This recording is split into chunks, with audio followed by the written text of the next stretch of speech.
ce jour. Nous prions l'assistance de se lever pour l'hymne national.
Nous informons l'assistance que les interprètes a servi au rôle de la grande staff.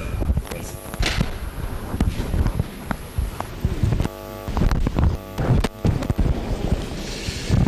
Voilà donc qui se termine cette 12e conférence diplomatique qui a eu pour thème une diplomatie au service du développement de la République.